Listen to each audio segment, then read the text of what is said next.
நேயர்கள் எல்லாருக்கும் வணக்கம். குரோதி வருடத்தோட ஆனி மாதம் முடிஞ்சு ஆடி மாதம் தொடங்க போகுது. ஆடி மாதம்னாலே எல்லாருக்கும் பயம். ஆடி மாதம்னா பூட மாதம், ஆடி மாதம்னா கழுவடை, ஆடி மாதம் வந்தாலே நம்மளை ஆட்டி படைச்சிரும், ஆடி மாதம் வந்தால் எங்கள் குடும்பத்துக்கே ஆகாது, வீட்டில் ஏதாவது பிரச்சனை நடக்கும், இப்படிலாம் ஒரு பயம் அப்படிங்கிறது மக்கள்கிட்ட இருக்குது. அது உண்மை கிடையாது. முதல்ல ஆடி மாதத்தோட பலனை பார்க்குறதுக்கு முன்னாடி ஆடி மாதம்னா என்னன்னு முதல்ல புரிஞ்சுக்கிங்க. மக்கள்கிட்ட ஆடினாலே பயம் இருக்கிறதுக்கு காரணம் ஆடி மாதம் பூட மாதம் அப்படிங்கிறது தான் கிராமத்தில். அதெல்லாம் கிடையாது. ஆடி மாதங்கிறது புண்ணிய மாதம், அம்மன் மாதம்.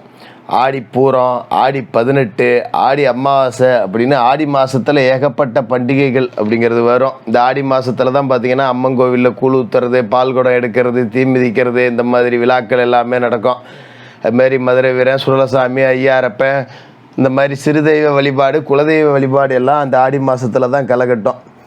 அப்போ இந்த ஆடி மாதத்தை பொறுத்த வரைக்கும் இந்த வெயில் காலம் முடிஞ்சு மழை வர ஆரம்பிச்சிடும். அப்படிங்கிறதால ஆடி பட்டம் தேடி பார்த்து விதைன்னு சொல்லியிருக்காங்க. விவசாயி விதைச்சிட்டு இருந்த காசை பூரா முதல்ல போட்டு வச்சுட்டு சும்மா ஊற்றிருப்பான், கையில் 10 ரூபா இருக்காது. அதனால தான் இந்தமாரி மாதத்தில் தான் தள்ளுபடி வேலையில் பொருள்லாம் கொடுக்கறது. ஆடி மாதத்தை பொறுத்த வரைக்கும் நல்ல மாதம்தான், பீடை மாதம்லாங்கிறது கிடையாது. தெய்வத்துக்கு உகந்த இந்த ஆடி மாதம். இந்த ஆடி மாதத்தை நாம் நேர்மறை எண்ணத்தோடு கொண்டு வந்தோம் அப்படின்னாலே ஏகப்பட்ட நன்மைகள் அப்படிங்கிறது நிறையா நடக்கும். அப்படிப்பட்ட புனிதமான ஆடி மாதத்தோட கிரக நிலைகள் அப்படின்னு பார்த்திங்கன்னா, சந்திர பகவானோட ஊடான கடகராசியில் சூரிய பகவான் இருக்கக்கூடிய இடம் அதான் ஆடி மாதங்கிறது. இந்த மாதத்தில் பார்த்திங்கன்னா செவ்வாய் மாதம் முழுக்க குருவோடு இணைஞ்சு குருமங்கல யோகத்தை கொடுக்குறாரு ரிஷபராசியில்.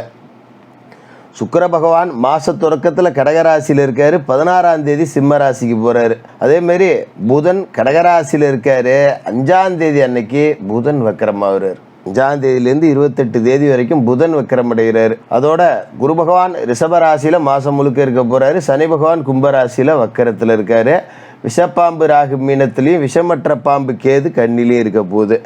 இந்த கிரக நிலைகள் இந்த அற்புதமான அம்மன் மாதம், புனிதமான மாதத்தில் உங்களுக்கு என்ன நன்மைகளை செய்ய போகுது அப்படிங்கிறத பார்ப்போம்.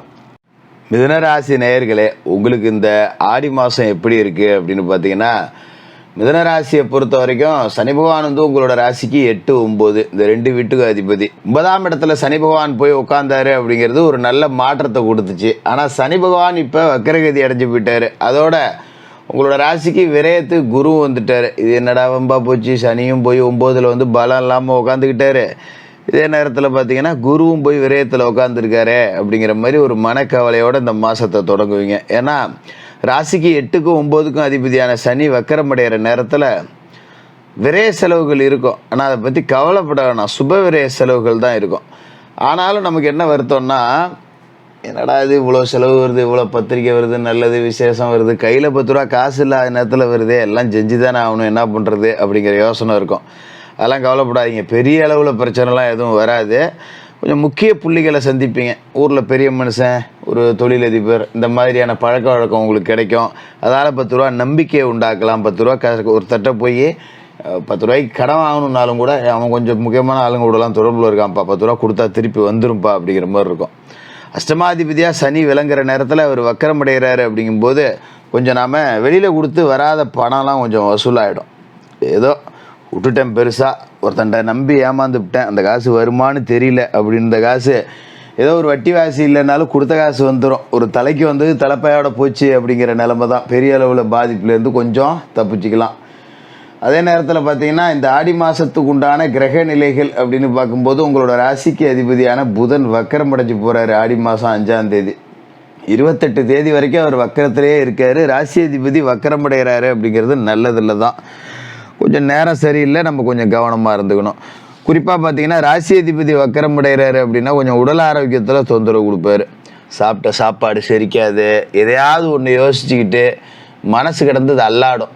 செவனேன்னு படுத்து தூங்கினா கூட அதை செய்யணும், இதை செய்யணும், அதை செய்யணும், இதை செய்யணும், நம்ம வாழ்க்கையில் என்னென்னலாம் எதிர்பார்த்தோமோ அதெல்லாம் கிடைக்கல, எங்கே ஏமாந்தோம், எங்கே விட்டோம், என்ன பண்ணுறது, எதிர்காலத்தை பற்றின பயம் அப்படிங்கிறது பயமுறுத்திக்கிட்டே இருக்கும். கொஞ்சம் நேரம் சரியில்லை அப்படிங்கும்போது அந்த மாதிரி சிந்தனை கொஞ்சம் கண்ணாப்புனான்னு ஓட்டம் பிடிக்க தான் செய்யும். அதை பற்றி பயப்படாமல் சரி எது வந்தாலும் பார்த்துக்கலாம், கொஞ்சம் நாளைக்கு தானேன்னு விட்டுட்டு நேரடியாக செய்ய வேண்டிய வேலையை செய்கிறது அப்படிங்கிறது தான் நல்லது. அதேமாரி கொஞ்சம் எந்த ஒரு விஷயத்துலையும் யாருக்கும் வாக்கு கொடுக்காதீங்க. ஏன்னா இந்த காலகட்டத்தில் கொடுத்த வாக்கை காப்பாற்ற முடியாது, ஒரு கொள்கை பிடிப்போட நம்மளால் நடந்துக்க முடியாது.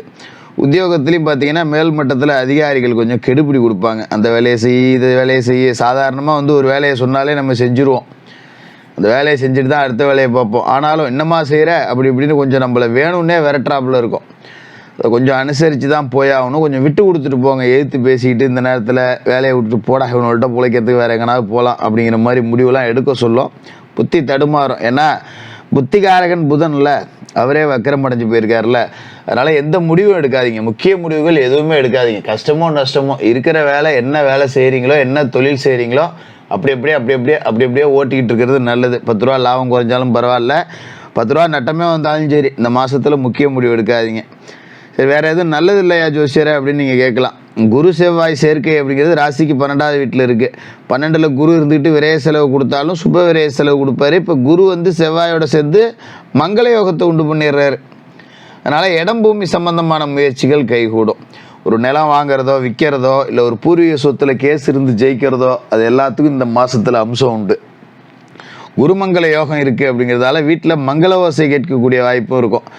குறிப்பாக சொல்லணுன்னா, ஒரு சகோதரி இருக்காங்க, நீண்ட காலமாக மாப்பிள்ளை பார்க்குறேன், இன்னும் சகோதரிக்கு மாப்பிள்ளை அமைய மாட்டேங்குது, வீட்டில் பொட்டை பிள்ளைய வச்சுக்கிட்டு நம்ம எப்படி கல்யாணம் பண்ணிக்கிறது, அவங்களுக்கு கல்யாணம் பண்ணி கொடுத்துட்டு தான் நம்ம கல்யாணம் பண்ணணும் அப்படிங்கிற மனநிலையில் இருந்தவங்களுக்கு இப்போ சகோதரிக்கு ஒரு நல்ல வரன் அமையும். அதை பற்றி பயப்பட வேண்டியதில்லை. அதுமாரி குழந்தை பேர் இல்லாத குடும்ப உறுப்பினர்கள் இருக்காங்க, ரொம்ப நாளாச்சு கல்யாணம் ஆகி குழந்தை பாக்கியம் இல்லை அப்படின்னா இப்போ அவங்களுக்கு குழந்தை பாக்கியம் கிடைக்கக்கூடிய வாய்ப்பு. இந்த மாதிரி நல்ல நிகழ்ச்சிகள் அப்படிங்கிறதும் கொஞ்சம் இந்த மாதத்தில் நடக்கும். அதனால் வெறுமனே கெட்டது மட்டுமே நடக்கும் அப்படின்னு சொல்லிட முடியாது. ஏதோ அப்பப்போ நல்லது அப்படிங்கிறதும் நடக்கும். மாதம் தொடங்கி 16 நாள் வரைக்கும் சுக்கிர பகவான் வந்து உங்களோட ராசிக்கு தனஸ்தானத்தில் இருக்கார். சுக்கிரன் தனஸ்தானத்தில் இருக்கும்போது இந்த பண்ணை தொழில் செய்கிறவங்களுக்கு, ஆடு மாடு கோழி வளர்க்குறவங்க, இது மூலியமாக வருமானம், ஒரு பால் பண்ணை வச்சுருக்கேன், இல்லை ஒரு பால் பண்ணையில் வேலை செய்கிறேன், இந்த மாதிரி பால் பொருட்கள் சம்மந்தமாக வேலை செய்யக்கூடியவர்களுக்கு 10 ரூபா காசு பணம் கிடைக்கும். இது மாதிரி ஆடு வாங்குறேன் மாடு வாங்குறேன்னா வாங்கி வளர்த்துடலாம். ஆடி 16க்கு பிறகு சிம்ம ராசிக்கு சுக்கிரன் போகிறாரு. 5க்கும் 12க்கும் அதிபதியான அவர் 3வது வீட்டுக்கு போகிறாரு. அப்படிங்கும்போது கொஞ்சம் பிள்ளைங்களால் நமக்கு பெருமை கிடைக்கும். பிள்ளைங்க வந்து பார்த்திங்கன்னா இப்போ பள்ளிக்கூடத்தில் போய் முதல் மார்க் வாங்கிட்டு வர்றது, ஆசிரியர்கள் பாராட்டுகள் வாங்கிட்டு வர்றது, நம்மளையே ஃபோன் போட்டு சொல்லுவாங்க உங்கள் பிள்ளைங்க சூப்பராக படிக்குதுங்க அப்படின்னு. அது நமக்கு ஒரு சந்தோஷத்தை கொடுக்கும். இது மாதிரி படித்து முடிச்சுட்டு வேலைக்கு போகாமல் இருக்கிற பிள்ளைங்களுக்கு இப்போ வேலை கிடைக்கும். பரவாயில்ல, பையன் வேலை இல்லைன்னு சொல்லிட்டு அப்படியே புழுங்கிக்கிட்டே கிடந்தான், நம்ம கஷ்டத்தையும் உணர்ந்த புள்ள தான், நல்ல புள்ள தான், இப்போ தான் பிள்ளைக்கு ஒரு வேலை கிடச்சிருக்கு அப்படின்னு சந்தோஷம் இருக்கும். இன்னும் சில பிள்ளைங்க பொறுப்பு இல்லாத பிள்ளைங்களாக இருந்திருக்கும். படித்து முடிச்சுட்டு வேலைக்கும் போக மாட்டேங்குது, ஊரை சுற்றிக்கிட்டு இருக்கு, தினம் 100 200 நான் தர வேண்டியது இருக்குது. அப்படி இருந்த நிலைமை கூட அந்த பிள்ளைங்க இப்போ மாறிடும். ஒரு மனமாற்றம் இருக்கும். சரிப்போ நம்ம தான் 10 ரூபா சம்பாரித்து கொடுக்கணும் வீட்டுக்கு, பாவம் கஷ்டப்படுறாங்க அப்படின்னு பொறுப்பு இல்லாத பிள்ளைங்க கூட பொறுப்புக்கு மாறும்.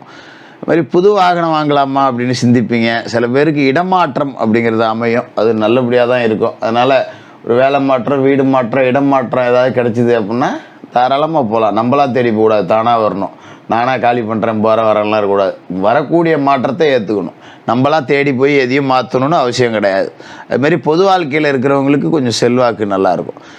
தொழிலையும் வருவாய் கொஞ்சம் நல்லாயிருக்கும். மாணவர்களோட கல்வி முயற்சி அப்படிங்கிறது ரொம்பவே நல்லாயிருக்கும். 16 தேதிக்கு முன்னாடி சுக்கிர பகவான் ரொம்ப சூப்பராக இருக்கார்.